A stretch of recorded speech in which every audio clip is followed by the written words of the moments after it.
ప్రభువైన యేసుక్రీస్తు నామములో అందరికీ వందనాలు. మరొకసారి దేవుని వాక్యాన్ని మనం కలిసి ఈ విధంగా ధ్యానించడానికి దేవుడు ఇచ్చినటువంటి గొప్ప ధన్యతను బట్టి ఆయన ఎంతగానో స్తుతిస్తున్నాను. ఈ మంచి ఇనిషియేటివ్ తీసుకున్నందుకు నిజామాబాద్ చర్చ్ని కూడా ప్రత్యేకంగా, నిజామాబాద్ బైబిల్ చర్చ్ని కూడా ప్రత్యేకంగా ప్రభునామంలో అభినందిస్తూ ఈ కార్యక్రమంలో మాతో కలిసి ఈ వాక్య ధ్యానాన్ని చేయడానికి కూడి వచ్చినటువంటి మీ అందరికీ కూడా ప్రభునామంలో ప్రత్యేకంగా వందనాలు తెలియజేస్తూ ఉన్నాను. అయితే చాలా ప్రాముఖ్యమైనటువంటి కొన్ని అంశాల గురించి ఈ దినం మనం ధ్యానిస్తూ ఉన్నాము. పరిశుద్ధాత్మకు సంబంధించినటువంటి చాలా కలవరం కానీ, చాలా భిన్నాభిప్రాయాలు కానీ సంఘంలో ఉన్నటువంటి ఈ సమయంలో, అలాగే పరిశుద్ధాత్మ వరాలను, పరిశుద్ధాత్మ కార్యాలను అపార్థం చేసుకుంటూ, అపార్థం చేయిస్తూ చాలా విధాలుగా దుర్బోధల్ని సంఘంలోనికి పెడుతూ ఉన్నటువంటి ఈ తరుణంలో వాక్యము ఈ అంశాల గురించి ఏం బోధిస్తుంది అన్నటువంటి సరైనటువంటి పరిశీలన ఒక ఓపెన్ మైండ్తో మనం ఖచ్చితంగా చేయాల్సినటువంటి అవసరం ఉంది. కాబట్టి ఇలాంటి సదస్సులు ఏర్పాటు చేయడం జరుగుతూ ఉంది. 2 3 నెలల క్రితం హైదరాబాద్లో ఇలాంటి సదస్సు ఒకటి చేయడం జరిగింది. ఇప్పుడు మళ్ళీ ఒకసారి అదే అంశాన్ని గురించి ఇక్కడ ధ్యానించడానికి దేవుడు అవకాశం ఇచ్చాడు. సో ఇది చాలా వివాదాస్పదమైనటువంటి అంశం. దాన్ని మేము ఖచ్చితంగా ఒప్పుకుంటా ఉన్నాం. తర్వాత మీరు ఇక్కడ వచ్చినటువంటి వారు కూడా వేరు నేపథ్యాల నుండి వచ్చినటువంటి వారు ఉండొచ్చు. సో మీరు ఇదివరకు వింటూ వచ్చినటువంటి విషయాలకు మేము చెప్పేటటువంటి విషయాలు కొంచెం భిన్నంగా అనిపించవచ్చు ఒకవేళ. అంటే ఇదే మొదటిసారి మీరు అది వినడం కారణంగా. అయితే విజ్ఞప్తి ఏంటి అని అంటే, మేము చెప్తున్నాం కాబట్టో, లేకపోతే మీరు ఇదివరకు నేర్చుకున్నటువంటి వాళ్ళు చెప్పారు కాబట్టో అదంతా కాదు. అవన్నీ పక్కన పెట్టి అసలు వాక్యానుసారంగా ఏది నిజం అన్నటువంటి పరిశీలన చేసేటటువంటి ప్రయత్నం చేయండి. వాక్యానుసారంగా అంటే చాలాసార్లు ఈ అంశాన్ని గురించి ఆలోచిస్తున్నప్పుడు అనుభవాలను ఆధారం చేసుకొని కన్క్లూజన్స్కి వచ్చేస్తూ ఉంటారు. ఫలానా వాళ్ళకి ఆ అనుభవం ఉంది, లేకపోతే నాకే వ్యక్తిగతంగా ఈ అనుభవం ఉంది కాబట్టి ఇదే నిజం అన్నటువంటి ఒక ఆలోచనలో ఉండిపోతున్నారు. కానీ వాక్యమే మన విశ్వాసానికి ఆధారం అన్నటువంటి విషయాన్ని ఎప్పుడు కూడా మనం జ్ఞాపకం ఉంచుకోవాలి. వాక్యాధారంగా మనం ఈ విషయాల్ని ధ్యానిస్తూ ఉండగా ఏది సరైనటువంటి అభిప్రాయం, ఈ భిన్నాభిప్రాయాలు ఉన్నప్పుడు నిజంగా వాక్యం బోధించేటటువంటి నిజమైనటువంటి అభిప్రాయం ఏంటి, సత్యం ఏంటి అన్నటువంటి విషయాన్ని పరిశీలించేటటువంటి ప్రయత్నం చేయండి. ఓకే. అయితే ఈ అంశాల గురించి మాట్లాడుతున్నప్పుడు ప్రత్యేకంగా అద్భుతాలు, స్వస్థతల గురించి, లేకపోతే ప్రత్యక్షతలు ఈరోజు రావట్లేదు, అది బైబిల్ కాలానికి మాత్రమే పరిమితం, అపోస్తలులు ప్రవక్తలకు మాత్రమే పరిమితం అన్నటువంటి విషయాలు మాట్లాడుతున్నప్పుడు ప్రధానంగా వచ్చేటటువంటి ఒక అభియోగం ఏంటి అంటే, వీళ్ళు పరిశుద్ధాత్మను నమ్మరు, పరిశుద్ధాత్మను తిరస్కరిస్తున్నారు, వీళ్ళు పరిశుద్ధాత్మకు వ్యతిరేకంగా మాట్లాడుతున్నారు, అంతేకాకుండా ఇంకొక అడుగు ముందుకు వెళ్ళి పరిశుద్ధాత్మను దూషిస్తున్నారు అన్నటువంటి మాటలు కూడా చాలా తరచుగా అభియోగాలుగా మోపుతూ ఉండడం మనం చూస్తూ ఉన్నాము. సో అయితే మనం అర్థం చేసుకోవాల్సింది ఏంటి అంటే, ఇక్కడ పరిశుద్ధాత్మను తిరస్కరించడం కానీ, పరిశుద్ధాత్మను దూషించడం కానీ ఎవరూ చేయట్లేదు. కానీ పరిశుద్ధాత్మ కార్యాలని అపార్థం చేసుకోకుండా వాక్య పరిధిలో మాత్రమే వాటిని అర్థం చేసుకోవాలి అన్నటువంటి ఆ ప్రయత్నంలో మాత్రమే ఈ పరిశీలన చేస్తున్నాం అన్నటువంటి విషయాన్ని అర్థం చేసుకోవాలి. అసలు మొదటి సెషన్లోనే మనం క్లారిఫై చేసినటువంటి విషయం ఏంటి, విశ్వాసులందరిలో పరిశుద్ధాత్మ ఉంటాడు అని చెప్పుకున్నాం. అవునా? విశ్వాసులందరూ పరిశుద్ధాత్మను పొందుతారు అంటే పరిశుద్ధాత్మ ఉన్నాడని నమ్ముతున్నామా, లేడని నమ్ముతున్నామా? ఇక్కడ ఉన్నాడనే నమ్ముతున్నాం, ఆయన ఒప్పుకుంటున్నాం. వాస్తవానికి పరిశుద్ధాత్మ లేకుండా యేసుక్రీస్తును ప్రభువు అని ఒప్పుకోవడం ఎవరికి సాధ్యమే కాదు కదా. అసలు తిరిగి జన్మింపజేసేటటువంటి కార్యాన్ని ఎవరి అంతరంగంలో అయినా జరిగించేది ఎవరు? పరిశుద్ధాత్మే. శరీరం మూలంగా పుట్టినది శరీరమును, ఆత్మ మూలంగా పుట్టినది ఆత్మయునై ఉన్నది. కాబట్టి ఈరోజు ప్రధానంగా పరిశుద్ధాత్మ ఒక వ్యక్తి అంతరంగంలో జరిగించేటటువంటి కార్యం ఏంటి అని అడిగితే రక్షణ కార్యం. తర్వాత ప్రధానంగా పరిశుద్ధాత్మ ఒక వ్యక్తి అంతరంగంలో జరిగించేటటువంటి కార్యం ఏంటి అంటే వాక్య అవగాహనలోనికి, సర్వసత్యంలోనికి ఆ వ్యక్తిని నడిపించేటటువంటి కార్యం. అది పరిశుద్ధాత్మ ప్రధానంగా చేసేటటువంటి కార్యం. వాటిని పక్కన పెట్టేసి అపోస్తలుల ద్వారా, ప్రవక్తల ద్వారా, లేదా ఆయన ఏర్పరచుకున్నటువంటి కొందరి ద్వారా ఆయన ప్రత్యేకంగా జరిగించినటువంటి పరిచర్యల్ని చూపిస్తూ అవే సంఘంలో ఈరోజు కూడా జరగాలి, అవి ఉంటేనే పరిశుద్ధాత్మ ఉన్నట్టు, అవి లేకపోతే మీరు పరిశుద్ధాత్మను తృణీకరిస్తున్నట్టు మేము అర్థం చేసుకోవాల్సి ఉంటుంది. వాటిని బైబిల్ కాలానికి మాత్రమే పరిమితమా, ఈరోజు కూడా కొనసాగుతున్నాయా లేవా అన్నటువంటి ప్రస్తావన తీసుకొస్తేనే అది పరిశుద్ధాత్మను దూషించడం అవుతుంది అన్నటువంటి ఒక ధోరణిలో ఏదైతే విమర్శలు చేస్తూ ఉన్నారో అది పూర్తిగా వాక్య వ్యతిరేకమైనటువంటి ఆలోచన విధానం అనేది మనం అర్థం చేసుకోవాలి. ఎవరు పరిశుద్ధాత్మను ఇక్కడ దూషించట్లేదు. పరిశుద్ధాత్మను దూషించేటటువంటి వాళ్ళకి అసలు రక్షణే లేదు. తర్వాత పరిశుద్ధాత్మ లేడు అని నమ్మేటటువంటి వాళ్ళు అసలు క్రైస్తవులే కాదు. ఓకే. సో కాబట్టి ఇలాంటి అపార్థాలకి తావివ్వకుండా ఓపెన్ మైండ్తో మనం ఏం మాట్లాడుతున్నాం అనేది బైబిల్ వెలుగులో అర్థం చేసుకునేటటువంటి ప్రయత్నం చేయండి. ఇప్పుడు లూకాసు వార్త 11వ అధ్యాయంలో అదే పరిశుద్ధాత్మను మీరు అడిగితే మరింత అధికంగా ఆయన అనుగ్రహించడా అన్నటువంటి ఒక మాట ఉంది. వాస్తవమే. ఓకే, అంటే పరిశుద్ధాత్మను అడగడము అనేటటువంటిది ఎప్పుడు రెలవెంట్ అనేది మనం పరిశీలిస్తున్నాం.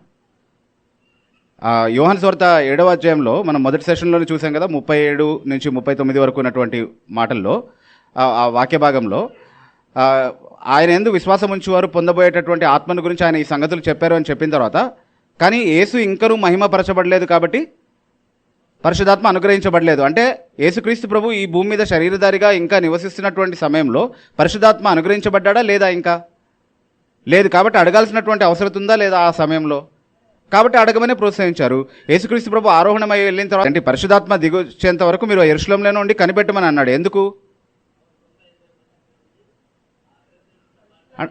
ఆ పరిశుద్ధాత్మ అంటే వాగ్దానం చేయబడినటువంటి పరిశుద్ధాత్మ ఇంకా దిగి రాలేదు కాబట్టి. కానీ ఎప్పుడు దిగొచ్చాడు? పెంతెకొస్తు దినాన్ని దిగొచ్చాడు. అప్పటి నుంచి సంఘంతో ఉండడానికి వచ్చాడా, వెళ్తూ వస్తూ ఉన్నాడా మళ్ళీ? సో ఉన్న వ్యక్తిని గురించి మళ్ళీ కావాలని అడగాల మనం, లేకపోతే ఆయన నింపుదలలో ఆయన నడిపింపులో మనం నడవడానికి మనల్ని సమర్పించుకోవాలా? Right, okay. సో ఆ విషయాన్ని మనం అర్థం చేసుకోవాలి. సో ఎప్పుడు అడగమని చెప్పారు, ఎప్పుడు కనిపెట్టమని చెప్పారు, ఎప్పుడు కనిపెట్టాల్సినటువంటి అవసరం లేదు అన్నటువంటి విషయాల గురించి మనం క్లారిటీ తీసుకోవాల్సినటువంటి అవసరం ఉంది. ఓకే, సో ఒక వచనాన్ని తీసుకొని అది యూనివర్సల్గా అన్ని కాలాలకి ఒకే విధంగా వర్తిస్తుంది అన్నట్టుగా మనం అర్థం చేసుకోవడానికి వీల్లేదు. సరే, ఆ విషయాన్ని అలా ఉంచితే ప్రత్యక్షతలు ఈరోజు కొనసాగుతున్నాయని చెప్పేటటువంటి విషయాల గురించి మాట్లాడుతూ, ప్రత్యక్షతలు అన్నవి కేవలం మనకు భవిష్యత్తు తెలియజేయడానికి, మన క్యూరియాసిటీని సాటిస్ఫై చేయడానికి, మన ఉత్సుకతను సంతృప్తిపరచడానికి దేవుడు ఇచ్చినటువంటి ఒక మాధ్యమం కాదు ప్రవచనం అనేది. ఈరోజు చాలామంది జ్యోతిష్య శాస్త్రాన్ని అలాగే వాడుకుంటున్నారు కదా, రేపు ఏం జరుగుతుందో తెలుసుకోవడానికి జ్యోతిష్యుల దగ్గరికి వెళ్తూ ఉంటారు కదా. సో అంటే భవిష్యత్తు బాగుండాలంటే ముందే తెలుసుకుంటే తగిన జాగ్రత్తలు తీసుకుంటాం, సరైన సిద్ధపాటు కలిగి ఉంటాం అన్నటువంటి ఉద్దేశంతో. సో దేవుడిని కూడా ఆ స్థాయికి దిగజార్చి, ఒక చిలక జ్యోతిష్యం స్థాయికి దేవుడిని కూడా దిగజార్చి ఆలోచించడం అనేది క్రైస్తవుల్లో కూడా ఒక తప్పుడు, అన్యులు మాత్రమే కలిగి ఉండేటటువంటి ఒక ఆలోచన విధానాన్ని సంఘంలోనికి ఆ విధంగా తీసుకొచ్చేటటువంటి ప్రయత్నం చేశారు. కానీ ప్రత్యక్షతలు అనేవి చాలా పవిత్రమైనవి, అవి ఆ ఉద్దేశంతో ఇవ్వబడినవి కావు. లేఖనాలు సంపూర్ణమయ్యేంత వరకు ప్రవక్తలు, అపోస్తలుల ద్వారా దేవుడు ప్రత్యేకంగా ఆయన నియమించినటువంటి వారి చేత ఇవ్వబడినటువంటి ప్రత్యక్షతలు గ్రంథస్థం చేసి ఉంచారు. ఈ 66 పుస్తకాల్లో దేవుని యొక్క ప్రత్యక్షత ఉంది. ఈ 66 పుస్తకాల వెలుపల దేవుని యొక్క ప్రత్యక్షత ఎక్కడా కూడా లేదు అన్నటువంటి విషయాన్ని చాలా ఖచ్చితంగా మనం ధృవీకరించగలుగుతాం లేఖనాల్లో నుండి. సో ఈ విషయాల్ని మన మనసులో ఉంచుకొని అద్భుతాలు, స్వస్థతలు, భాషావరం, వీటికి సంబంధించినటువంటి కొన్ని విషయాలు మనం నేర్చుకునే ప్రయత్నం చేద్దాం. ఈ సెషన్లో అద్భుతాల గురించి, సమయం ఉంటే స్వస్థతల గురించి కొన్ని విషయాలు చెప్తాను. ఆ తర్వాత లంచ్ బ్రేక్ అయిన తర్వాత భాషావరం గురించి కూడా కొన్ని విషయాలు మనం నేర్చుకునే ప్రయత్నం చేద్దాం. ఓకే, సో అయితే ముందుగా మనము 1 కొరింథీ పత్రిక 12వ అధ్యాయంలో 7 నుంచి 11 వరకు 8 నుంచి 10 వరకు ఉన్నటువంటి వాక్య భాగాలు ఒకసారి చూద్దాం. అక్కడ లిస్ట్ మనకు కనబడతా ఉంది. అంటే ఈ అద్భుత వరాలకు సంబంధించినటువంటి ఒక జాబితా మనం అక్కడ చదువుతున్నాం. ఒక విషయం మనం గుర్తుపెట్టుకోవాల్సింది ఏంటి అంటే, వరాలకు సంబంధించినటువంటి చాలా ప్రస్తావనలు చాలా సందర్భాల్లో ఉన్నాయి. రోమిలకు రాసిన పత్రికలో 12వ అధ్యాయంలో కూడా ఆత్మవరాలకు సంబంధించినటువంటి ఒక జాబితా చదువుతున్నాం మనం.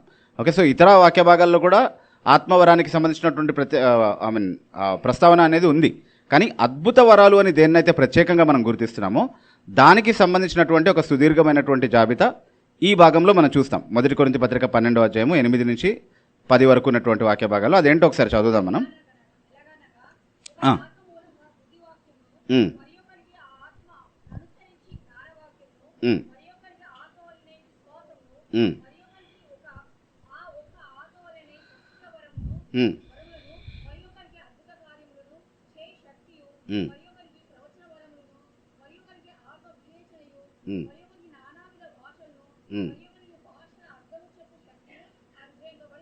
ఓకే, ఇక్కడ చూడండి, ఇక్కడ ప్రత్యేకంగా అద్భుత వరాలుగా మనం గుర్తించగలిగేటటువంటి కొన్ని విషయాలు ఉన్నాయి. అంటే ఇప్పుడు బుద్ధివాక్యము, జ్ఞానవాక్యము బోధిస్తున్నటువంటి ఒక వ్యక్తిని చూస్తున్నప్పుడు ఇతను ఏదో అద్భుతం చేస్తున్నట్టుగా మనకేం అనిపించకపోవచ్చు చాలాసార్లు కదా.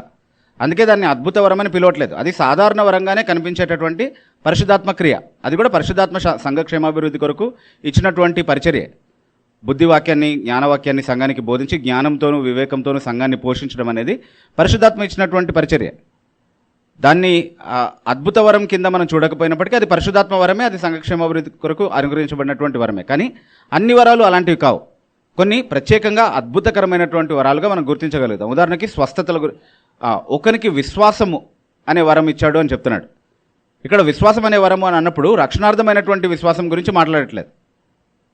ఎందుకంటే ఇక్కడ చెప్పబడినటువంటి ఈ వరాలు అందరిలో ఉంటాయా, సంఘంలో కొందరిలో మాత్రమే ఉండే అవకాశం ఉందా? కొందరిలో మాత్రమే ఉండే అవకాశం. అంటే ఒకరిలో ఒక వరం, ఇంకొకరిలో ఇంకొక వరం ఉండే అవకాశమే ఉంటుంది, కానీ అందరిలో ఉండేవి కావు. కానీ విశ్వాసం అనేది అందరిలో ఉందా, కొందరిలోనే ఉందా? ఏ విశ్వాసం అందరిలో ఉంది? రక్షణార్థమైనటువంటి విశ్వాసం. కానీ ఇక్కడ చెప్పబడింది పరిశుద్ధాత్మ వరాల్లో భాగంగా సంఘక్షేమాభివృద్ధి కొరకు ఇవ్వబడినటువంటి ఒక వరంగా చెప్పబడినటువంటి విశ్వాసం. అది ఎలాంటి విశ్వాసం అంటే, ఉదాహరణకి యేసుక్రీస్తు ప్రభు చెప్పారు కదా, ఆవగింజంత విశ్వాసం నీకుంటే ఈ కొండను ఆజ్ఞాపిస్తే ఏమవుతుందంట? సముద్రంలోకి వెళ్ళి పడుతుందంట. అది అద్భుతం చేసేటటువంటి ఒక విశ్వాసం, ప్రత్యేకమైనటువంటి ఒక విశ్వాసం అనేటటువంటి వరం. అది అందరికీ ఉంటుంది అంటే అందరికీ ఉండదు. అది పరిశుద్ధాత్మ కొందరికి అనుగ్రహిస్తాడు అన్నటువంటి విషయాన్ని చెప్తున్నాడు. ఇది అద్భుతాలకు స్వస్థతలకు సంబంధించినటువంటి దానితో కనెక్టెడ్గా ఉన్నటువంటి ఒక వరంగానే మనం దాన్ని అర్థం చేసుకోవాలి. ఓకే, సరే. అయితే తర్వాత ఏం చదువుతున్నాము? స్వస్థతలు చేసేటటువంటి వరం అని అంటున్నాడు, అద్భుతాలు చేసేటటువంటి శక్తి, తర్వాత ప్రవచన వరం, తర్వాత భాషలు, తర్వాత భాషలకు అర్థం చెప్పేటటువంటి వరం. ఇవన్నీ కూడా మానవాతీతంగా కేవలం దేవుడు మాత్రమే, పరిశుద్ధాత్మ దేవుడు మాత్రమే ఒక వ్యక్తిలో కార్యం చేస్తే మాత్రమే జరిగేటటువంటి క్రియలు. అందుకే వాటిని అద్భుత వరాలు అంటున్నాం. అద్భుతాలు, సూచక క్రియలు, మహత్కార్యాలు అన్నటువంటి ఆ కేటగిరీ కింద వచ్చేటటువంటి కార్యాలు అనమాట ఇవన్నీ కూడా.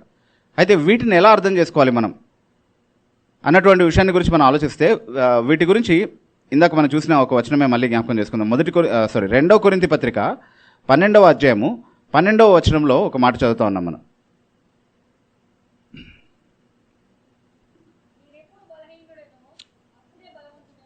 2 కొరింథీ పత్రిక 12వ అధ్యాయం 12వ వచనం.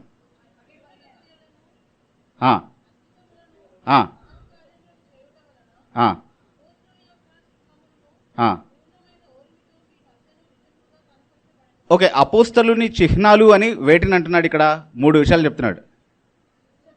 సూచక క్రియలు, అద్భుతములు, మహత్కార్యాలు. ఇప్పుడు 1 కొరింథీ పత్రిక 12వ అధ్యాయం 8 నుంచి 10 వరకు ఉన్నటువంటి జాబితాలో సూచక క్రియలు, అద్భుతాలు లేదా మహత్కార్యాలు అన్నటువంటి విషయాలు ఆ కేటగిరీలో ఏవే వస్తాయని మనం ఆలోచిస్తే అందులో ఖచ్చితంగా స్వస్థతలు, అద్భుతాలు, ప్రవచనాలు, భాషల్లో మాట్లాడడం, భాషలకు అర్థం చెప్పడం, ఇవన్నీ కూడా సూచక క్రియలు, మహత్కార్యాలు, అద్భుతాలు అన్నటువంటి కేటగిరీలోనే వస్తాయి. అయితే వీటిని ఏమని పిలుస్తున్నారు ఇక్కడ 2 కొరింథీ పత్రిక 12వ అధ్యాయం 12వ వచనంలో? అపోస్తలుని చిహ్నాలు అని అంటున్నారు. అంటే ఒక వ్యక్తి అపోస్తలుడు అని చెప్పడానికి అతనిలో ఖచ్చితంగా ఈ కార్యాలన్నీ కూడా కనబడాలి, లేదా అతని హస్త నిక్షేపణ కింద అతని పర్యవేక్షణలో జరిగించబడుతున్నటువంటి పరిచర్యలో ఉన్నటువంటి వారిలో ఈ కార్యాలు కనబడాలి. దానివల్ల ఏం రుజువు అవుతుంది, ఏం నిర్ధారణ అవుతుంది అని అంటే, ఫలానా వ్యక్తి అపోస్తలుడిగా నియమించబడినటువంటి వ్యక్తి అన్నటువంటి విషయం నిర్ధారణ అవుతుంది అనమాట. ఆ పౌలు కూడా 2 కొరింథీ పత్రిక 12వ అధ్యాయం సందర్భంలో నేను కూడా అపోస్తలుడినే అన్నటువంటి విషయాన్ని రుజువు చేయడం కోసం వాదిస్తూ ఉన్నాడు. అందులో భాగంగానే ఈ మాటలు చెప్పినట్టుగా మనం చాలా ఖచ్చితంగా అక్కడ గమనిస్తూ ఉన్నాం కాంటెక్స్లో. సో నాలో కూడా అపోస్తలుని చిహ్నాలు ఉన్నాయి, ఇవన్నీ కూడా నా ద్వారా కూడా, నా పరిచర్యలో కూడా మీ మధ్య నెరవేరాయి, కాబట్టి నేను అపోస్తలుడిని అని చెప్పడానికి మీరే నాకు సాక్షులు అన్నటువంటి విషయాన్ని కొరింథీలోకి చెప్తా ఉన్నాడు అనమాట. సో ఇక్కడ మనకు అర్థమయ్యేది ఏంటి అంటే, ఇవి అపోస్తలీయ చిహ్నాలు అని చెప్పబడ్డాయి. ఎందుకు అపోస్తలీయ చిహ్నాలు అని చెప్పబడ్డాయి అన్నటువంటి విషయాన్ని గురించి మనం ఆలోచిస్తే, ఇందాక మనం చూసాం ప్రత్యక్షతలు అనేవి ఎవరి ద్వారా ఇచ్చాడు దేవుడు? ప్రాథమికంగా ప్రవక్తలు మరియు అపోస్తలుల ద్వారా ఇచ్చాడు. వాటిని మనం ఏమని పిలుచుకున్నాము? పునాది అని పిలుచుకున్నాం. దేనికి? సంఘానికి పునాది. సంఘం ఏ పునాది మీద కట్టబడింది అని అంటే, పాత నిబంధనలో ప్రవక్తల ద్వారా దేవుడిచ్చినటువంటి ప్రత్యక్షతలు అవి పాత నిబంధనలో ఉన్నాయి, పాత నిబంధన గ్రంథంలో. అలాగే కొత్త నిబంధన కాలంలో అపోస్తలుల ద్వారా ఇవ్వబడినటువంటి ప్రత్యక్షతలు ఏవైతే ఉన్నాయో అవి కొత్త నిబంధన గ్రంథం రూపంలో మనకి ఏవైతే అందుబాటులో ఉన్నాయో ఈ పునాది మీద ఆయన తన సంఘాన్ని కట్టాడు. అదే మన హెబ్రీ పత్రిక 1వ అధ్యాయం 1వ వచనంలో చదువుతున్నాం. హెబ్రీ పత్రిక 1వ అధ్యాయం 1వ వచనంలో ఏముంది? పూర్వకాలం ముందు దేవుడు నానా విధాలుగా ప్రవక్తల ద్వారా మాట్లాడాడు, మన పితరులతో మాట్లాడాడు. అది పాత నిబంధన గ్రంథం. ఈ దినముల అంతమందు తన కుమారుని ద్వారా మాట్లాడాడు. తన కుమారుని ద్వారా మాట్లాడినప్పుడు మనమంతా విన్నామా? ఆయన కుమారుడు వచ్చి ఇక్కడ మాట్లాడినప్పుడు మనమంతా ఉన్నామా? మనమంతా విన్నామా? వినలేదు కదా. మరి మనకు ఎలా తెలిసే ఆ మాటలు అంటే రెండో అధ్యాయంలో, హెబ్రీ పత్రిక 2వ అధ్యాయము 3-4 వచనాల్లో చాలా స్పష్టంగా చెప్తా ఉన్నాడు. ఎలా తెలిసి అంటే మనకు అవి ఒకసారి చదువుతారా? ఇంత గొప్ప రక్షణ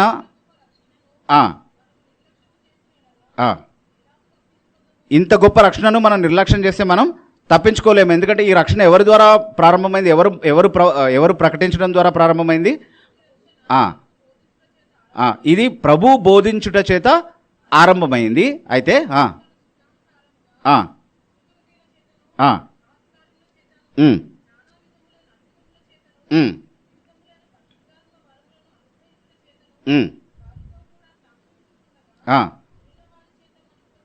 ఓకే, ఎవరి ద్వారా మనకు దృఢపరచబడ్డాయంటండి అవి?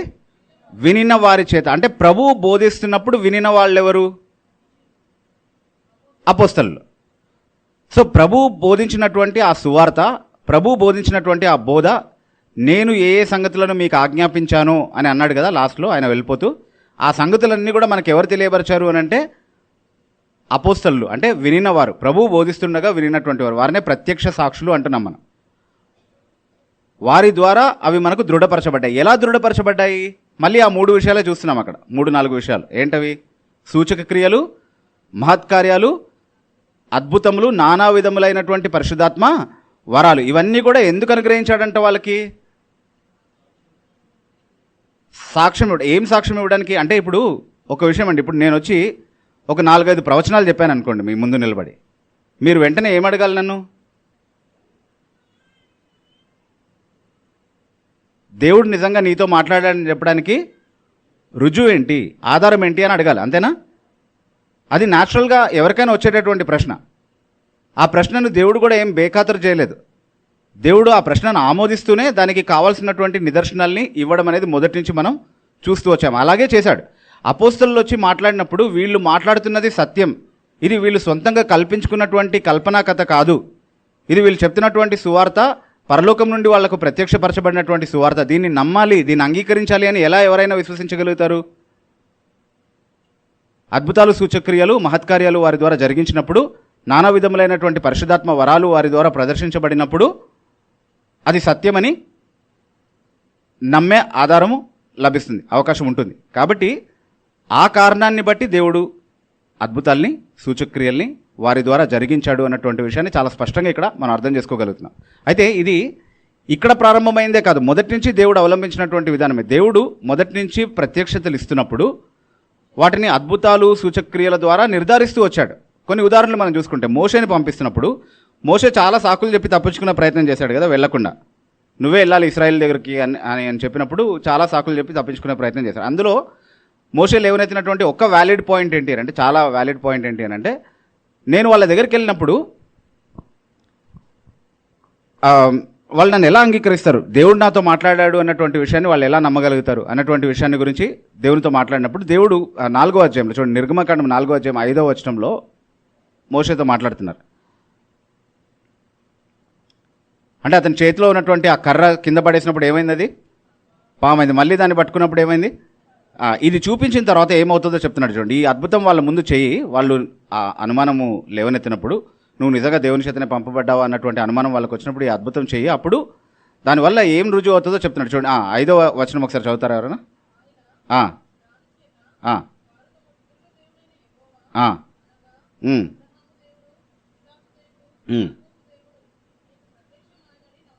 ఓకే, దాని వలన వాళ్ళు ఏం నమ్ముతారంట? దేని వలన? ఇప్పుడు ఇందాక మనం చెప్పుకున్నటువంటి అద్భుతం ఏదైతే ఉందో దాని వలన ఏం నమ్ముతారు? దేవుడు నిజంగా నీకు ప్రత్యక్షమయ్యారని వాళ్ళు నమ్ముతారు. అంటే నువ్వు సొంతంగా మాట్లాడట్లేదు ఇవన్నీ కూడా అని చెప్పడానికి రుజువుగా ఈ అద్భుతాన్ని చేయమని చెప్తున్నాడు. ఓకే, తర్వాత మోషేకి ఇంకా చాలా అద్భుతాలు, సూచక్రియలు మోషే ద్వారా దేవుడు జరిగించిన తర్వాత ఎండ్ రిజల్ట్ ఏంటి? నిర్గమకాండం 14వ అధ్యాయంలో 31వ వచనంలో చదువుతున్నాం మనం. మోషే ఇశ్రాయేలీయుల ఎదుట చేసినటువంటి సూచక్రియల్ని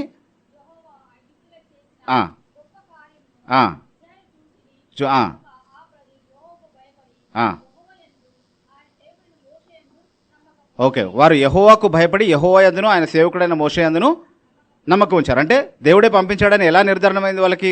దేవుడు చేసినటువంటి ఆ మహత్కార్యాలు, సూచక క్రియలు చూసినప్పుడు వాళ్ళు నమ్మారు అన్నటువంటి విషయాన్ని మనం చదువుతా ఉన్నాం. ఇది అంటే ఒక ఉదాహరణగా మనం తీసుకున్నాం, ఇంకా చాలా చెప్పుకోవచ్చు అట్లా. ఇంకో ఒకటి రెండు నేను జ్ఞాపకం చేస్తాను. చూడండి, ఇప్పుడు మొదటి రాజుల గ్రంథము 17వ అధ్యాయంలో ఏలియా సారెపతు విధవరాలు ఇంటికి వెళ్ళినప్పుడు అక్కడ కూడా తన విధవరాలి కుమారుడు చనిపోవడము, అతన్ని మళ్ళీ ఏలియా స్వస్థపరిచి సజీవంగా లేపడము అనే ఆ అద్భుతాన్ని మనం చదువుతున్నాం. అది చదివిన తర్వాత 24వ వచనంలో ఒక ఒప్పుకోలు చేస్తుంది చూడండి ఆ విధవరాలు. గట్టిగా చదవండి ఎవరైనా. మొదటి రాజుల గ్రంథము 17వ అధ్యాయము 24వ వచనం.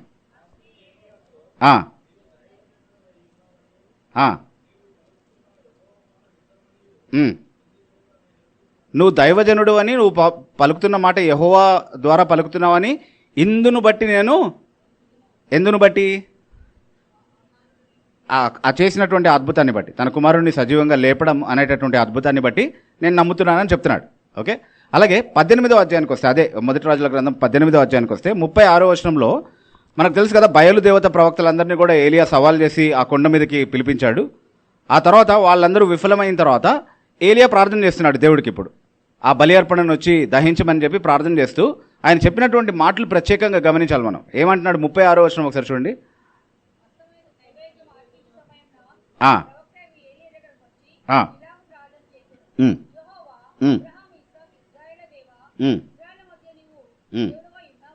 ఇశ్రాయేళ్ల మధ్య నువ్వు దేవుడవై ఉన్నావనియు నేను నీ సేవకుడినై ఉన్నాననియు ఈ కార్యములన్నీయు నీ సెలవు చేత నేను చేశాననియు ఈ దినము కనబరచుము. ఎలా కనబరచాలంట?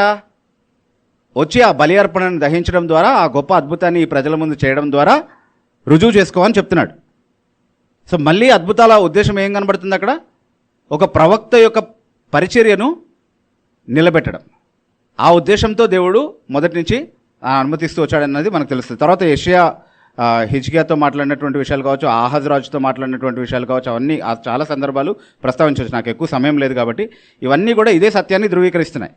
మొదటి నుంచి కూడా దేవుడు అద్భుతాల్ని సూచక్రియల్ని ఎందుకు వాడుకున్నాడు అని అంటే తాను ఇచ్చినటువంటి ప్రత్యక్షతల్ని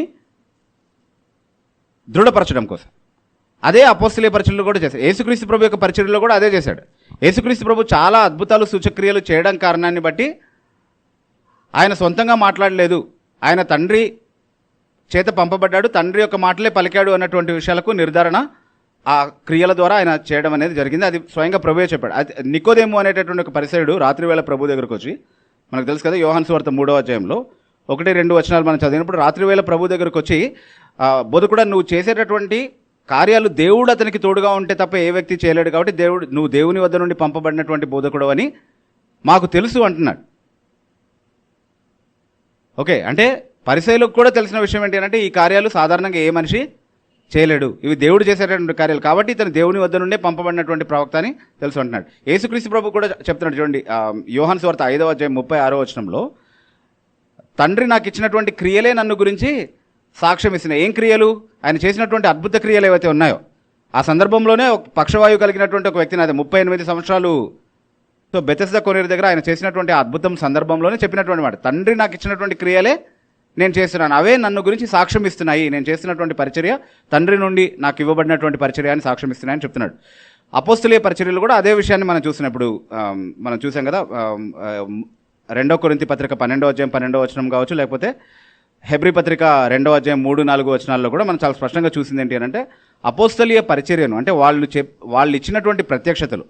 యేసుక్రీస్తు ప్రభు వాగ్దానం చేశాడు కదా, పరిశుద్ధాత్మ వచ్చిన తర్వాత నేను నా సంగతులన్నీ కూడా మీకు బోధిస్తాడు, నా వాటిని తీసుకొని మీకు ఆయన బోధిస్తాడు, వాటిని మీరు సంఘానికి బోధించాలన్నటువంటి పరిచర్య ఏదైతే వాళ్ళకి ఇచ్చారో దాన్ని నిలబెట్టడానికి, దాన్ని దృఢపరచడానికి ఈ అద్భుతాలని సూచక్రియల్ని దేవుడు ఒక సాధనంగా వాడుకున్నాడు అన్నటువంటి ఆ క్లారిటీ మనకు చాలా స్పష్టంగా లభిస్తుంది. అంటే ఉద్దేశం, అసలు అద్భుతాలు ఎందుకు చేశాడు దేవుడు, సూచక్రియలు ఎందుకు చేశాడు, మహత్కార్యాలను ఎందుకు చేశాడు అన్నటువంటి ఉద్దేశం చాలా స్పష్టంగా ఇక్కడ కనబడతా ఉంది మనకి. అయితే ఈ మాటలు ఎంత స్పష్టంగా ఉన్నా సరే చాలామందికి వచ్చేటటువంటి ఒక అభ్యంతరం ఏంటి అంటే, ఇప్పుడు 1 కొరింథీ పత్రిక 12వ అధ్యాయంలో ఇవ్వబడినటువంటి జాబితా ఏదైతే ఉందో అందులోనే చాలా స్పష్టంగా ఒక ఉద్దేశం చెప్తున్నాడు.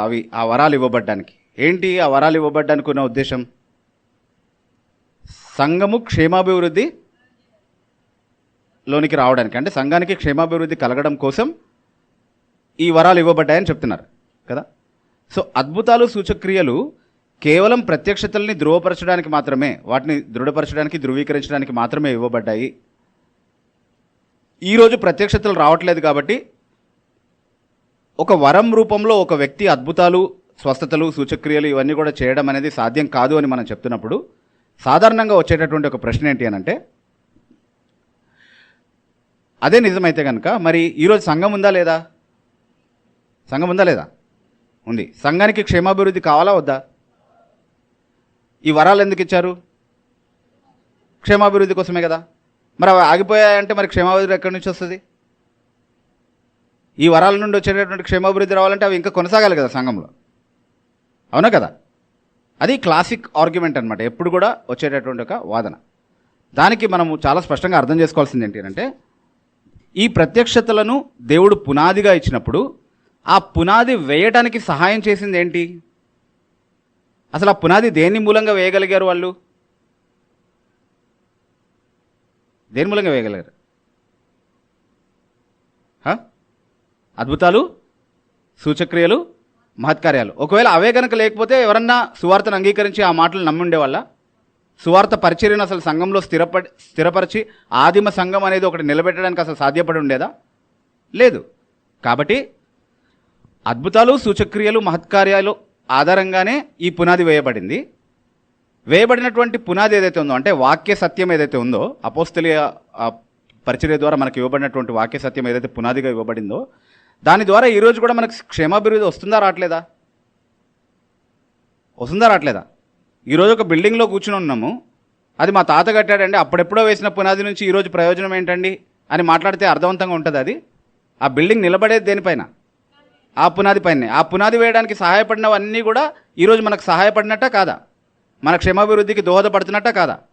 ఖచ్చితంగా ఎస్. అంటే అవి లేకుండా పునాది వేయడం అనేది అసలు సాధ్యమై ఉండేదే కాదు. కాబట్టి సంఘ క్షేమాభివృద్ధి కొరకే అవి ఇవ్వబడ్డాయి, కానీ సంఘం ఉన్నంతకాలం అది కొనసాగాలి అన్నటువంటి ఉద్దేశంతో కాదు అది చెప్పబడింది అనేది మనం ఖచ్చితంగా అర్థం చేసుకోవాలి. ఓకే, దాని గురించి ఇంకా చాలా డిస్కషన్స్ ఉండొచ్చు, మనం మాట్లాడుకోవచ్చు. Q&A కూడా అందుకే పెట్టాము, ఎక్కువ సమయం దానికే ఇస్తాం. ఓకే, దాని గురించి మనం మాట్లాడుకోవచ్చు, దాని గురించి వాదించుకోవచ్చు అని నేను అనట్లేదు, దాని గురించి గొడవ పడవచ్చు అని అనట్లేదు. ఈరోజే మేము చెప్పినటువంటి మాటలన్నీ మీరు తీసుకెళ్ళి ఖచ్చితంగా దాన్ని నమ్మేసేయాలి, లేకపోతే ఏదో అయిపోతుందని కాదు. మీరు సమయం తీసుకొని పరిశీలించాలనే ఉద్దేశంతోనే వీటిని మాట్లాడుతున్నాను. ఓకే, ఇప్పుడు మీరు అస్సలు నమ్మనటువంటి సిద్ధాంతాలు కూడా స్కూళ్ళలో నేర్పిస్తారు కదా మనకి. ఒక నెగటివ్ ఎగ్జాంపుల్ తీసుకుంటున్నా, డార్విన్ సిద్ధాంతం అనుకుందాం ఫర్ ఎగ్జాంపుల్. మనం నమ్ముతామా దాన్ని? కాదు. కానీ పరిశీలిస్తామా లేదా అది నిజమా కాదా తెలుసుకోవడానికి, రైట్? సో అది పరిశీలించిన తర్వాత అది అబద్ధమని తెలుస్తుంది మనకి. కానీ ఇది అట్లాంటిది కాదు, ఇది పరిశీలిస్తే ఇది వాక్యానుసారమని ఖచ్చితంగా నిగ్గు తేల్చేటటువంటి అవకాశం ఉంది. కాబట్టి దీన్ని కూడా ఇప్పుడే మీరు నమ్మేయాల్సిన అవసరం లేదు, ఎందుకంటే మేము మూఢభక్తికి వ్యతిరేకం. ఎవరో చెప్పారని చెప్పి మీరు నమ్మేస్తే అది మూఢభక్తి అవుతుంది. పలానా హైదరాబాద్ నుంచి వచ్చి చెప్పారండి బిబ్బు గారు కాబట్టి నమ్ముతామనంటే అది మూఢభక్తి అవుతుంది. ఎవరు ఎక్కడి నుంచి వచ్చి చెప్పినా మీరు నమ్మాల్సినటువంటి అవసరత లేదు. కానీ అది వాక్యంలో ఉందో లేదో పరిశీలించాల్సినటువంటి బాధ్యత ఉందా లేదా? ఉంది. కాబట్టి అది చేయండి. అది ఉంటే, వాక్యానుసారంగా ఉంటే దాన్ని ఖచ్చితంగా అంగీకరించండి, లేకపోతే దాన్ని అంగీకరించాల్సినటువంటి అవసరత లేదు. సో ఆ స్వేచ్ఛ ఎప్పుడూ క్రైస్తవులకు ఉంది, అది ఎవరు హరించేటటువంటి అధికారం ఎవరికి లేదు అన్నటువంటి విషయాన్ని మనం అర్థం చేసుకోవాలి. అయితే నాకు నచ్చలేదు లేకపోతే నాకు అనిపించలేదు అది కాదు, వాక్యంలో ఉందా లేదా అన్నదే ప్రమాణం. సో వాక్యంలో అలా ఉందా లేదా అనేది పరిశీలించే ప్రయత్నం చేయండి. సరే, తర్వాత ఇంకొక వాదన వస్తూ ఉంటుంది మనకి. ఇంకొక వాదన తరచుగా వచ్చేది ఏంటి అంటే, ఇప్పుడు సరే అపోస్తలులు సువార్త ప్రకటించినప్పుడు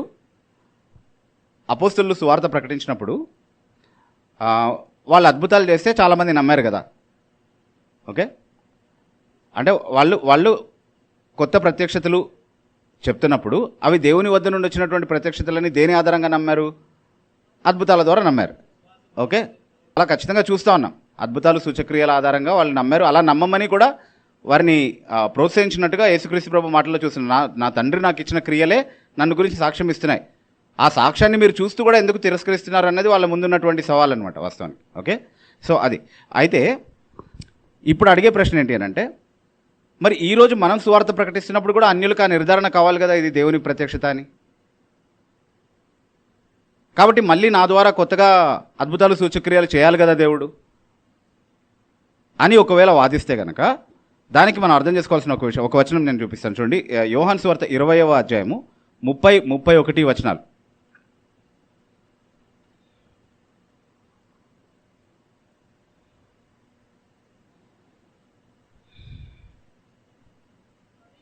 ఉమ్, ఉమ్, ఆ. ఓకే, అనేక సూచక్రియలు ప్రభు ఇంకా చేశాడంటే అవన్నీ కూడా ఈ గ్రంథమందు రాయబడలేదు. అయితే ఆ, ఆ, ఆ. యేసు దేవుని కుమారుడైన క్రీస్తు అని మీరు నమ్మునట్లును, నమ్మి ఆయన నామందు జీవం పొందినట్లును ఇవి రాయబడినటువంటి గ్రంథస్థం చేయబడినటువంటి ఈ అద్భుతాలని సూచక్రియల్ని ఒక ప్రత్యక్ష సాక్షి మనకి ఇచ్చాడు కాబట్టి వాటి ఆధారంగా మనం నమ్మాలని చెప్తున్నాడా, లేకపోతే సంఘంలో ప్రతి తరంలో అవి రిపీట్ అవుతూ ఉంటాయి అప్పుడు చూసి నమ్మండి అని చెప్తున్నాడా? ఎందుకు రాయబడ్డాయంటే ఇవి చదివి ఈ అద్భుతాలు సూచక క్రియల ద్వారా దృఢపరచబడినటువంటి సత్యము నిజంగా దేవుని వద్ద నుండి పంపబడినటువంటి సత్యమని మీరు తెలుసుకోవడానికి దీన్ని రాశానని చెప్తున్నాడు. అది ఒకవేళ కొనసాగేదైతే మీ కాలంలో కూడా కొనసాగుతుంది కదయ్యా, అప్పుడు మీరు చూసి నమ్మండి అని చెప్పుండేవాడు. వాటిని గ్రంథస్థం చేసి ఇదిగో ఇలా జరిగింది, దీనికి నేనే ప్రత్యక్ష సాక్షిని, అది నేను మీకు గ్రంథస్థం చేసి దీని ఆధారంగా ఈ అద్భుతాలు సూచక్రియల ఆధారంగా మేము ప్రకటించేటటువంటి సువార్త పరలోకం నుండి వచ్చినటువంటి ప్రత్యక్షతాన్ని మేము ప్రకటిస్తున్నాం, దాన్ని మీరు నమ్మండి అని చెప్పాల్సినటువంటి అవసరం ఉండేది కాదు. The record which is return is the proof. రాయబడినటువంటి ఈ దస్తావేజ్ ఏదైతే ఉందో ఇదే ఆధారం అని చెప్తున్నాడు. సో ఈరోజు మళ్ళీ కొత్తగా ప్రత్యక్షతలు ఏమైనా వస్తే దాన్ని దృఢపరచడానికి ప్రత్యక్షతలు అవసరం అవుతాయేమో, కానీ ఆల్రెడీ దేవుడు దృఢపరిచి ఇచ్చినటువంటి ప్రత్యక్షతల్ని మళ్ళీ మళ్ళీ దృఢపరచాల్సినటువంటి అవసరత లేదు. అవి తరతరాలుగా మనకు అందిస్తూ వచ్చినటువంటి సత్యాలే దేవుడు. సో ఎక్కడ ఆ చైన్ బ్రేక్ అయినట్టుగా ఎక్కడా లేదు. ఒక తరానికి ఆయన దృఢపరిచి ఆ సత్యాలు ఇచ్చిన తర్వాత ఆ తర్వాత తరము వాళ్ళు వారి నుండి దాన్ని పొందారు. ఆ చైన్ అట్లా బ్రేక్ అవ్వకుండా మన వరకు వచ్చింది ఈ సత్యాన్ని. అదే ఒక గొప్ప అద్భుతం వాస్తవానికి. సో వాళ్ళు చూసి నిర్ధారించినటువంటి విషయాలు నిజంగా సత్యమని నమ్మే విధంగా ఇవి గ్రంథస్థం చేయబడ్డాయని వాక్యమే చెప్తా ఉంది. కాబట్టి మళ్ళీ కొనసాగేవి కావు అన్నటువంటి ఇండికేషన్ చాలా స్పష్టంగా అక్కడే కనబడతా ఉంది మనకి. ఓకే, అయితే కాదు బ్రదర్, అవి సంఘంలో ఉన్నాయి కానీ అవి మనకి అంటే ఇప్పుడు మనం ప్రధానంగా ఇవన్నీ కూడా ఎందుకు మాట్లాడుతున్నాము అని అంటే ఈరోజు చాలామంది మేము అద్భుతాలు చేస్తున్నాం, స్వస్థతలు చేస్తున్నామని అంటున్నారు. ఒక విషయాన్ని నేను మీకు క్లారిటీ ఇస్తాను. అంటే ఇదంతా విని కొంతమందికి బాగా ఉద్రేకం వచ్చేస్తుంది.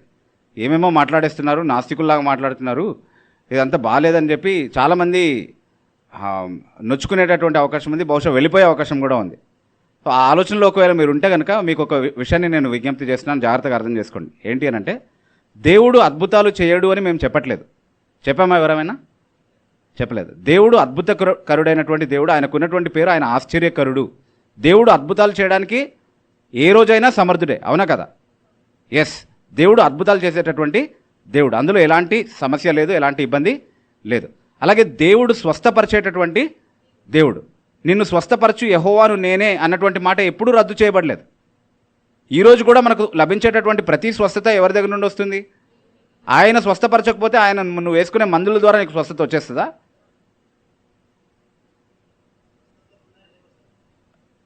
దానికి వస్తున్నాను, దాని గురించి మాట్లాడతాను నేను. దేవుడు స్వస్థపరుస్తాడా లేదా అన్నటువంటి ప్రశ్నకి జవాబు ఏం చెప్తున్నాను నేను చాలా స్పష్టంగా. నేను స్వస్థపరిచే యెహోవాను నేనే. దేవుడు స్వస్థపరచడానికి ఏ మందులు ఏ మాధ్యమాలు అందుబాటులో లేనప్పుడు కేవలం విశ్వాస సహితమైన ప్రార్థన ద్వారా దేవుడు ఈరోజు స్వస్థపరచగలడా లేదా? అది ప్రశ్న. ఖచ్చితంగా స్వస్థపరచగలడు, అలా చేస్తున్నాడు కూడా చాలా సందర్భాలు.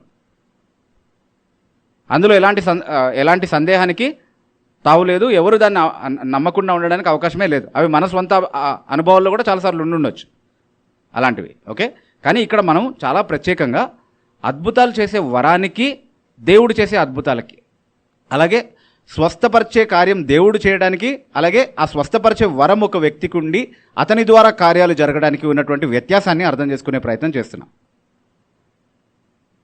ఏ వ్యక్తి కూడా ఈరోజు నిలబడి నాకు దేవుడు స్వస్థపరిచే వరం ఇచ్చాడు, అద్భుతాలు చేసే వరం ఇచ్చాడు అని చెప్పుకునేటటువంటి స్థాయిలో లేరు అన్నటువంటి విషయాన్ని ఖచ్చితంగా మనమే మన అనుభవాల్లో మనం నిర్ధారించుకోవచ్చు. ఎందుకంటే ఈరోజు స్వస్థతలు చేసేటటువంటి వారు, అద్భుతాలు చేసేటటువంటి వాళ్ళు ఏం స్వస్థపరుస్తున్నారు, ఏం అద్భుతాలు చేస్తున్నారు? మహావతి ఏం అద్భుతాలు చూస్తున్నారు చెప్పండి మీరు? ఏం చేస్తున్నారు? ఇంకా ఇంకా నేను చెప్తాను ఏం చేస్తారు వాళ్ళు. ఈరోజు మాకు అద్భుతాలు స్వస్థత వరాలు ఉన్నాయని చెప్పేటటువంటి వాళ్ళు ఏం చేస్తున్నారు అని అంటే, ఒక డేరా వేసుకొని ఒక దగ్గర కూర్చుంటారు. నువ్వు అక్కడికి వెళ్ళాలి, అక్కడికి వెళ్తేనే ఆ స్వస్థతలు అద్భుతాలు చూడగలుగుతావు.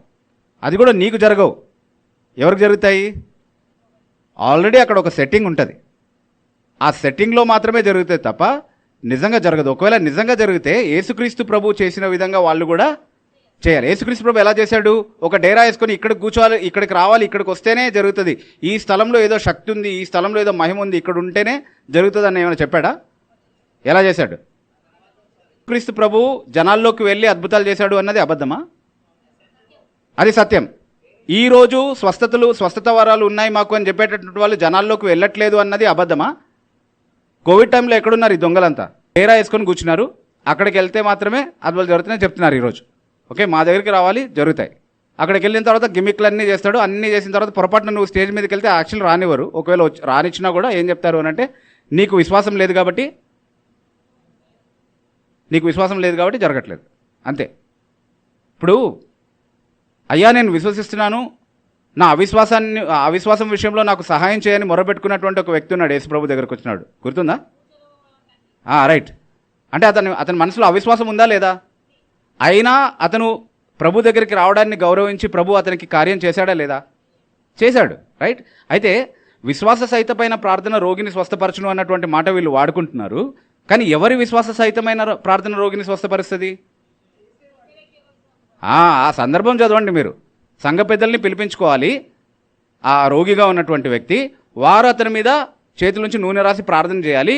అప్పుడు విశ్వాస సహితమైన ప్రార్థన రోగిని స్వస్థపరచు. ప్రార్థన చేసేది ఎవరు? సంఘ పెద్దలు. అయితే ఎవరి విశ్వాస సహితమైన ప్రార్థన రోగిని స్వస్థపరుస్తుంది? ప్రార్థన చేసేవాడి విశ్వాస సహితమైన ప్రార్థన. అది అర్థం చేసుకోవాలి ఫస్ట్.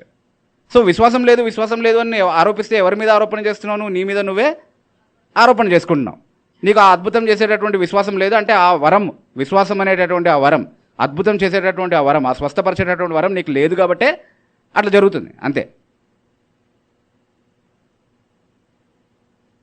ఎవరో అమ్మ తేజ, అరటిపండ్ల తేజ, ఇంకెవరో చెప్పినటువంటి మాటల్ని పట్టుకొని అది స్వస్థత, అది నిజంగా అది దేవుడు చేసినటువంటి కార్యమే అని నమ్మడానికి ఎలాంటి ఆధారము లేదు. వీళ్ళంతా సెట్టింగ్లో మాత్రమే పనిచేసేటటువంటి అబద్ధ బోధకులు అన్నటువంటి విషయాన్ని ఖచ్చితంగా మనం గుర్తుపెట్టుకోవాలి. ఒకవేళ నేను ఈ విషయాలన్నీ కూడా చాలా నేరుగా, అంటే ఈ చేసేటటువంటి వాళ్ళ మీద నేను ఈ అభియోగాలన్నీ కూడా చాలా నేరుగానే చేస్తూ ఉన్నాను. నిజంగా నేను చేసే ఒకవేళ అబద్ధ అభియోగాలు అయితే వాళ్ళు నా మీద పరువు నష్టం దావా వేసుకోవచ్చు వాస్తవానికి, ఎందుకంటే చట్టపరంగా కూడా నిరూపించుకోవచ్చు కదా వాళ్ళు కావాలంటే. ఓపెన్గానే చెప్తున్నాను నేను ఆ విషయాన్ని. ఓకే, సో అయితే ఇక్కడ మనం గుర్తించాల్సిన విషయం ఏంటి అంటే, యేసుక్రీస్తు ప్రభు అద్భుతాలు చేసినప్పుడు, జాగ్రత్తగా వినండి, నేను ఏది లేఖనాధారం లేకుండా మాట్లాడట్లేదు. యేసుక్రీస్తు ప్రభు స్వస్థపరిచినప్పుడు ఎలా స్వస్థపరిచాడు? ఒక మాట చేత లేదా ఒక స్పర్శ చేత స్వస్థపరిచాడు, అవునా కాదా? ఆయన దగ్గరకు వచ్చిన అందరినీ స్వస్థపరిచాడు, అవునా కాదా? ఎవరైనా ప్రభు దగ్గరకు వచ్చిన తర్వాత నీకు చాలిన విశ్వాసం లేదనో, లేకపోతే నువ్వు పరిశుద్ధంగా లేవనో, లేకపోతే ఇంకో కారణం ఏదైనా చెప్పి తిరిగి పంపించేసినటువంటి దాఖలాలు ఏవైనా ఉన్నాయా? తన దగ్గరకు వచ్చిన అందరినీ స్వస్థపరిచాడు, అవునా? అన్ని రకాల రోగాల్ని స్వస్థపరిచాడు. అన్ని రకాల రోగాలు అన్నప్పుడు ఏంటి? ఎవరికీ కనబడినటువంటి తలకాయ నొప్పి, ఎవ్వరికీ కనబడినటువంటి కడుపులో గడ్డ పగిలిపోవును గాక్క అన్నది మాత్రమే కాదు, అందరికీ బహిరంగంగా కనిపించేటటువంటి కుష్టు వ్యాధి, పక్షవాయువు, కుంటి వాళ్ళు, గుడ్డి వాళ్ళు, చెవిటి వాళ్ళు, అక్కడ ఉన్నటువంటి ఆ సమాజంలో ఉన్న వాళ్ళు సాక్ష్యం చెప్తారు, అరే మొన్నటి వరకు వీళ్ళు ఇలా ఉన్నారు, ఇప్పుడు ఇలాంటి స్వస్థపరచబడ్డారు అని. బయటికి కనిపించేటటువంటి ప్రతి వ్యాధిని ఆయన స్వస్థపరిచాడు. అంటే అన్ని రకాల రోగాల్ని, అన్ని రకాల వ్యాధుల్ని, అన్ని రకాల వైకల్యాల్ని స్వస్థపరిచాడు. తర్వాత వెంటనే స్వస్థపరిచాడు. మీరు 7 మీటింగ్లకు రావాలి, 8వ మీటింగ్ నుంచి కార్యం ప్రారంభం అవుతుంది, మెల్లమెల్లగా నయం అవుతారు అని ఎప్పుడు చెప్పలేదు ఎక్కడ, ఎవరికి చెప్పాడు? అట్లా వెంటనే స్వస్థపరిచాడు, సంపూర్ణంగా స్వస్థపరిచాడు. ఇప్పుడే ప్రారంభమైందండి కార్యము, మీరు నమ్ముతూ ఉండండి, మందులు మాత్రం వేసుకోకండి. మందులు వేసుకుంటే మీకు అవిశ్వాసం ఉన్నట్టు, మందులు వేసుకోకుండా అట్లాగే ప్రార్థన చేస్తూ ఉండండి, కొంచెం కొంచెం హీల్ అవుతారని చెప్పాడా ఎప్పుడైనా? లేదు, సంపూర్ణంగా స్వస్థపరిచాడు, మృతులను సహితం లేపాడు. ఈ క్యారెక్టరిస్టిక్స్ని గుర్తుపెట్టుకోండి. ఒక మాట ద్వారా, ఒక స్పర్శ ద్వారా స్వస్థపరిచాడు, అందరినీ స్వస్థపరిచాడు, అన్ని వ్యాధుల్ని స్వస్థపరిచాడు, తర్వాత వెంటనే స్వస్థపరిచాడు, సంపూర్ణంగా స్వస్థపరిచాడు, మృతులను సైతం లేపాడు. ఈరోజు ఎవరు చేస్తున్నారు? నువ్వు డేరా వేసుకున్న కూర్చున్నా ఎవరినైనా తీసుకొని రా, నేను వేస్తా ఒక డేరా, అక్కడ చేయాలి అవి ఆ పనులు, నేను ఇన్వైట్ చేస్తా గెస్ట్స్ని, అక్కడ చేయాలి ఆ కార్యాలు. ఓకే ఓకే అక్కడ చేస్తే తర్వాత యేసుక్రీస్తు ప్రభు ఎట్లా జనాల్లోకి వెళ్ళి, సంత వీధుల్లోకి వెళ్ళి, రోగులు ఉన్నటువంటి చోటుకి వెళ్ళి నిజంగా స్వస్థపరిచాడు. రైట్? నేను తీసుకెళ్తాను, నిన్ను గాంధీ హాస్పిటల్కి తీసుకెళ్తా, లేకపోతే ఇక్కడ హాస్పిటల్లో, నిజామాబాద్లో ఏ హాస్పిటల్లో కాలిన వాళ్ళని వేస్తారో తెలియదు నాకు, బర్న్ వార్డ్స్ ఎక్కడున్నాయో తెలియదు నాకు. గవర్నమెంట్ హాస్పిటల్స్లో ఉంటాయి కదా బర్న్ వార్డ్స్, రైట్? అయితే ఆ బర్న్ వార్డ్స్కి నేను తీసుకెళ్తా, ఇప్పుడు కుష్టు వ్యాధిని స్వస్థపరిచినటువంటి అదే పరిశుద్ధాత్మ, పక్షవాయువు కలిగినటువంటి వ్యక్తిని స్వస్థపరిచినటువంటి అదే ఆత్మ కాలిన ఒక వ్యక్తిని స్వస్థపరచలేడా? చేయగలడు. స్వస్థత వరం ఉంటే ఆ వ్యక్తికి. నాకుంది అని చెప్పుకునేటటువంటి ఏ వ్యక్తినైనా తీసుకురండి, నేను తీసుకెళ్తా, నా చాయిస్, నేను ఎక్కడికైనా తీసుకెళ్తా, అక్కడ చేయమనండి. చేయలేడు. ఇది దేవుని పైన కానీ దేవుడు చేసేటటువంటి కార్యం పైన కానీ లేవనెత్తేటటువంటి ప్రశ్న కాదు, వాస్తవంగా మనం అంగీకరించాల్సినటువంటి విషయం. ఇలాంటివి జరగట్లేదు, కానీ జరుగుతున్నాయని నమ్మబలికే ప్రయత్నం కొంతమంది చేస్తున్నారు. అది మనకు కూడా తెలుసు. అది కాదని చెప్తే ఆత్మవంచన చేసుకునే వాళ్ళం అవుతాం మనం. జరగని దాన్ని జరుగుతుంది అని చెప్పడం కేవలం మూఢనమ్మకం అవుతుంది. అది మనల్ని మనం ఆత్మవంచన చేసుకోవడమే అవుతుంది, ఇతరులను కూడా అలాంటి మోసంలోనికి నడిపించడమే అవుతుంది. ఇది అవిశ్వాసులకు ఇంకా సువార్తను విమర్శించడానికి తావు ఇచ్చేటటువంటి ఒక విషయం అవుతుంది. జరగనటువంటి ఒక విషయాన్ని పట్టుకుని అది జరుగుతుంది అని నమ్మబలికేటటువంటి ప్రయత్నం. జరిగేదాన్ని చెప్దాం మనం. ఈరోజు జరగకపోవడానికి కారణాలు బైబిల్ చెప్తూ ఉంటే ఆ కారణాలని మనం అర్థం చేసుకుని విశ్లేషించేటటువంటి ప్రయత్నం చేయకుండా జరగని దాన్ని పట్టుకొని జరుగుతుంది అని చెప్పి, ఎక్కడుంది ఉదాహరణ అంటే అమ్మ తేజ, లేకపోతే ఇంకెవరినో ఉదాహరణలుగా చూపించుకొని ఆ బెల్లంపల్లిలో ఉన్నటువంటి ఆ పెద్ద ఆయన్ని, ఇంకెవరెవరినో ఉదాహరణలుగా చూపించుకొని అదిగో వాళ్ళు చేస్తున్నారు కదా కాబట్టి జరుగుతుంది, అది సత్యం అని చెప్పేటటువంటి ప్రయత్నం చేస్తున్నారు. వీళ్ళందరూ డేరా బాబాలే. ఈ డేరా బాబాల్ని నమ్మొద్దు. వాళ్ళు చేసేటటువంటి క్రియలు పరిశుద్ధాత్మ ఆవేశం వల్ల రాయబడినటువంటి లేఖనాల్లో కనిపించేటటువంటి అద్భుత వరాలు ఏవైతే ఉన్నాయో దానికి దీనికి అసలు సంబంధమే లేవు. ఇవి బూటకమైనవి, ఇవంతా కూడా అబద్ధాలు. ఏదైతే ఈరోజు క్రైస్తవ సమాజంలో వరాలుగా చలామణి అవుతూ ఉందో దానికి బైబిల్లో ఉన్నటువంటి సంఘ క్షేమాభివృద్ధి కొరకు పరిశుద్ధాత్మ అనుగ్రహిస్తాడని చెప్పినటువంటి ఆత్మవరాలకి ఎలాంటి సంబంధము లేదు అన్నటువంటి విషయాన్ని చాలా ఖచ్చితంగా నీకు తెలిసి చెప్పొచ్చు మనం. మీకు లేదు, చాలా కాన్ఫిడెంట్గా పలానా వ్యక్తి స్వస్థపరిచే వ్యక్తి ఉన్నాడు అన్నటువంటి విషయం మీకు ఏమైనా తెలిస్తే ఎక్కడైనా, ఫస్ట్ మీరు సంప్రదించాల్సినటువంటి వ్యక్తి ఎవరో తెలుసా? నేనే, నిస్సందేహంగా. ఎందుకంటే నాకు అవిశ్వాసం ఉందని మీరు ఆరోపించలేరు. నేను దేవుడిని నమ్ముతాను. దేవుడు ఉద్దేశించిన ఏ కార్యాన్నైనా సమర్థవంతంగా నెరవేర్చగలడు అని నేను సంపూర్ణంగా విశ్వసిస్తాను. దాన్ని ప్రశ్నించేటటువంటి నాస్తికులు కావచ్చు, మతోన్మాదులు కావచ్చు, ముస్లిం దావా ప్రచారకులు కావచ్చు, ఎవరితో అయినా కూర్చొని వాదించడానికి నేను సిద్ధమే. అది చేస్తూ వచ్చాను. నేను ప్రభువును నమ్మినటువంటి కారణాన్ని బట్టి ఆ విశ్వాసంలో బ్రతకడం మాత్రమే కాదు, ఆ విశ్వాసం కోసం చనిపోవడానికి కూడా నన్ను నేను సమర్పించుకున్నటువంటి వ్యక్తిని. నేను చెప్పాను, ఈ మతోన్మాదులతో వాదించడానికి వెళ్ళేటటువంటి సమయంలో మా ఇంట్లో అడిగాను, ఇది ఇంటి మీదకి వచ్చే వ్యవహారం, గ్యారంటీ ఉండదు, తర్వాత ముందే చెప్పేస్తున్నాను అని అంటే, మనం ఎప్పుడైనా చనిపోవాల్సిన వాళ్ళమే. నా భార్య చెప్పినటువంటి విషయం, ఎప్పుడైనా చనిపోవాల్సినటువంటి విషయమే. ఇప్పుడు సువార్త కోసం మనం పోరాడకుండా మౌనంగా ఉండి మన కోసం, మన స్వార్థం కోసం చనిపోవడం కాదు, మనం ప్రభు కోసం నిలబడదాం. ప్రభు అనుమతిస్తేనే కదా ఏదైనా వచ్చేది. కాబట్టి చేయమని ధైర్యంగా చెప్పారు. అలాంటి విశ్వాసం ఉన్నటువంటి నేపథ్యం నుంచి వచ్చాను నేను. కాబట్టి అంటే నేను గొప్ప చెప్పుకోవడానికి చెప్పట్లేదు, నా విశ్వాసం గురించి చెప్పడం కోసం చెప్తున్నాను. దేవుడే అనుగ్రహించినటువంటి వరం అది కూడా. అదేం నేను సొంతంగా కల్పించుకున్నటువంటి విశ్వాసం కాదు. ఎవరికి అది సొంతంగా కానీ ప్రకృతి సహజంగా కానీ వచ్చేటటువంటి విశ్వాసం కాదు. అది దేవుడు పరిశుద్ధాత్మ ద్వారా అనుగ్రహించేటటువంటి వరమే ఆ విశ్వాసం కూడా. ఓకే, సో నేను అవిశ్వాసిని అని ఎవరికి చెప్పేటటువంటి అవకాశం లేదు. దేవుడు చేసేటటువంటి కార్యాలను ఎదిరించేటటువంటి వ్యక్తిని కాదు నేను. కానీ దేవుని పేరట అబద్ధాలు ఆడేటటువంటి వ్యక్తుల్ని మాత్రమే, దేవుని నామానికి అవమానం తీసుకొచ్చేటటువంటి వాళ్ళని మాత్రమే ఎదిరిస్తున్నాను. సో వాళ్ళకి నేను విసిరే సవాల్ ఏంటి అంటే, ప్రభు ప్రేమను బట్టి ప్రభు నామంలో నేను విసిరే సవాల్ ఏంటి అంటే, ఎవరైతే అట్లా ఉన్నారో వాళ్ళు రండి, దయచేసి స్వస్థత కార్యం చేయండి. నాకు అవిశ్వాసం ఉందని మాత్రం చెప్పొద్దు. నీ విశ్వాసం ఏ పాటితో ఆల్రెడీ తెలిసిపోయి ఉంటుంది చాలామందికి. కానీ నేను మాత్రం ఈ విశ్వాసం కోసం చనిపోవడానికి కూడా సిద్ధంగా ఉన్నాను. సో నాకు అవిశ్వాసం ఉందని ఆరోపించకుండా, నీకు నిజంగా వరం ఉంటే come on, work it out, exercise it on me. జరిగితే కనుక ఖచ్చితంగా నేను కూడా నీ పక్షంగా ఉండి, ఇతను నిజంగా దేవుని చేత ఎన్నుకొనబడి అపోస్తుల తర్వాత అపోస్తులకు వారసుడుగా ఉండి కొత్త ప్రత్యక్షతల ద్వారా దేవుడు అతను ఇచ్చేటటువంటి కొత్త ప్రత్యక్షతల్ని ధృవీకరించడానికి దేవుడు అతని ద్వారా అద్భుతాలు సూచక్రియలు చేస్తున్నాడు. ఖచ్చితంగా అందుకు నేనే సాక్షిని అని చెప్పి నేను కూడా ఆ వ్యక్తితో వెళ్ళిపోతాను. అలా ఎవరన్నా ఉంటే చెప్పండి.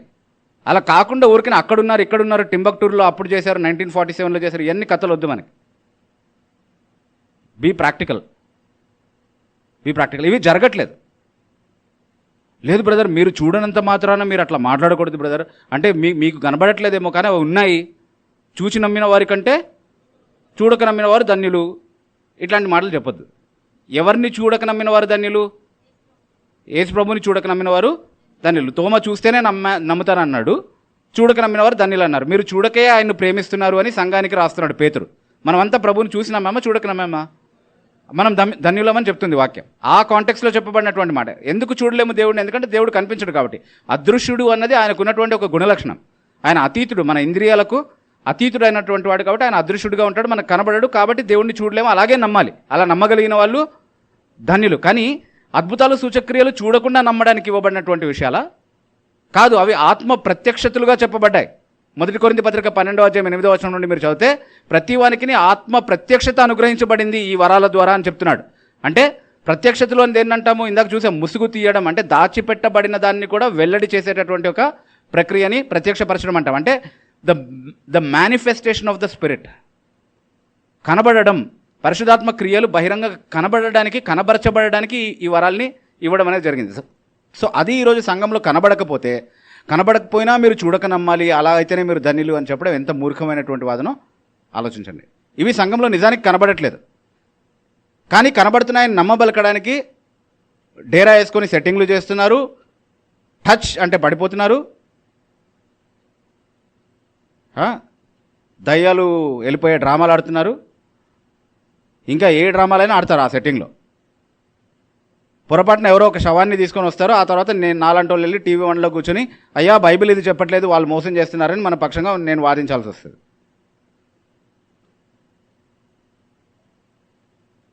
దొంగ అనుభవాల్ని పట్టుకొని వచ్చి బైబిల్లో ఉన్నటువంటి వరాలతో కలిపి దీన్ని కన్ఫ్యూజ్ చేసి అది ఇది ఒకటే, ఈరోజు జరుగుతున్నట్టే ఆ రోజు జరిగింది అన్నటువంటి ఇంప్రెషన్ మన అన్యులకు ఇచ్చినప్పుడు మనం ఎలాంటి నష్టాన్ని కలగజేస్తున్నామో ఆలోచిస్తున్నారా మీరు సువార్తకి?